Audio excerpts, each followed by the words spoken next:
Shalom sahabat Impact Family yang dikasih Tuhan. Saudara-saudara, hari ini 40 hari sebelum kematian Tuhan Yesus. Ya, sebelum Paskah, sebelum kebangkitan Tuhan Yesus. Jadi kita mulai merenungkan perjalanan Tuhan Yesus dan merenungkan makna-maknanya, ayat-ayat untuk kita. Karena peristiwanya sudah 2000 tahun yang lalu. Ya, namun bagi orang percaya inilah yang membuat kita beriman kepada Tuhan Yesus, ya, dan percaya akan kasih Allah yang besar kepada umat manusia. Nah, kita ambil dari Markus 14 ayat 16. Ya, maka pergilah murid-murid itu, dan setibanya di kota didapati mereka seperti yang dikatakan Yesus kepada mereka, lalu mereka mempersiapkan Paskah. Ya, jadi saya ingin menekankan di sini bahwa hari Paskah itu dipersiapkan dengan baik, dengan teliti dan tidak sembarangan. Ya, apalagi pada zaman Tuhan Yesus itu, ya, dilakukannya semua detail. Nah, sebelum ini memang ayat-ayat sebelumnya saudara bisa membaca bahwa murid-muridnya bertanya pada Tuhan Yesus, ya, Tuhan, kita mau perjamuan Paskah, kita mau persiapan Paskahnya di mana? Ya, jadi ayat-ayat sebelumnya mengatakan demikian. Jadi berarti tempatnya juga ditentukan. Ya, jadi Yesus kan mengutus Petrus dan Yohanes. Itu kita lihat dari Lukas 22 ya, ayat 8 ya. Untuk mempersiapkan perjamuan Paskah, mereka harus mencari ruang atas yang telah disiapkan oleh seseorang, ya. Kita tidak tahu siapa, tapi mungkin rupanya sudah kenalan, ya, mereka sudah kenal, ya. Itu sebabnya dia bertanya, langsung diberikan tempatnya, ya, di bagian atas. Nah, apa yang mereka lakukan? Mereka di Bait Suci, orang-orang Yahudi itu akan menyembelih anak domba Paskah, ya. Jadi kalau tanggalan dari Yahudi itu tanggal 14 bulan Nisan, ya, sehari sebelum perayaan Paskah. Nah, darahnya dipercikan di mezbah, lalu dagingnya dibawa pulang untuk dimasak. Ya, kalau di Keluaran dijelaskan juga dimakan sampai habis, ya. Di beberapa bagian Alkitab tuh menjelaskan dagingnya dibawa pulang dan mereka makan sampai habis, ya. Lalu mereka juga mempersiapkan roti yang tidak beragi dan anggur, ya.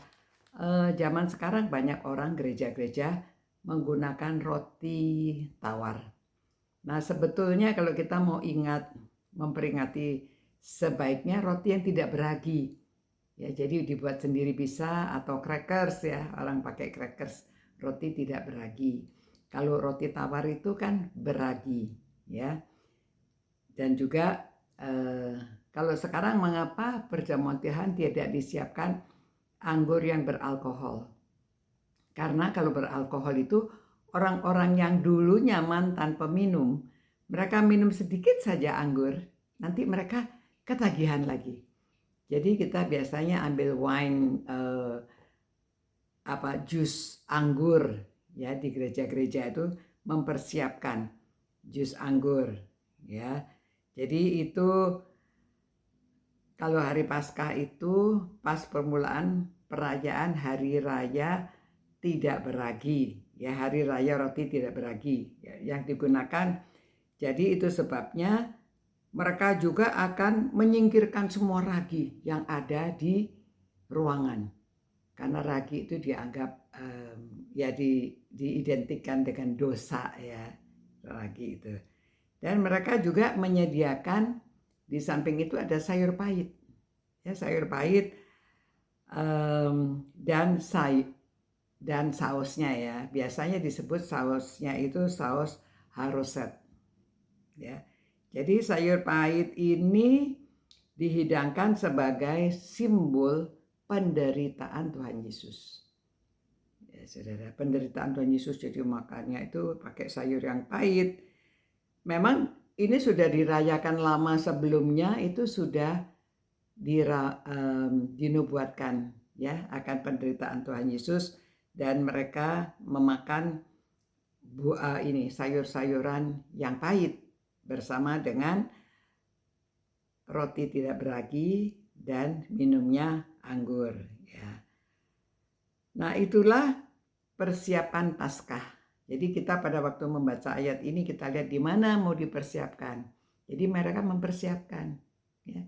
Maka sebelum kita jauh, sebelum kita merayakan Paskah, marilah selama 40 hari ini kita merenungkan sekitar peristiwa-peristiwa sekitar Paskah ya, bagaimana penderitaan Tuhan Yesus juga. Tuhan, terima kasih Tuhan, bahwa Engkau rela menderita bagi kami yang berdosa. Tuhan, terima kasih pada waktu kami masih berdosa, Engkau sudah menyediakan diri untuk menyerahkan dirimu untuk menderita. Tuhan, betapa besar kasih-Mu. Terima kasih Tuhan, biarlah kami juga mengingat akan kasih-Mu yang begitu besar, sehingga kami juga mau menyerahkan hidup kami untuk melayani Tuhan, untuk melakukan apa yang harus kami lakukan bagi Tuhan dengan pernyataan kepada sesama manusia.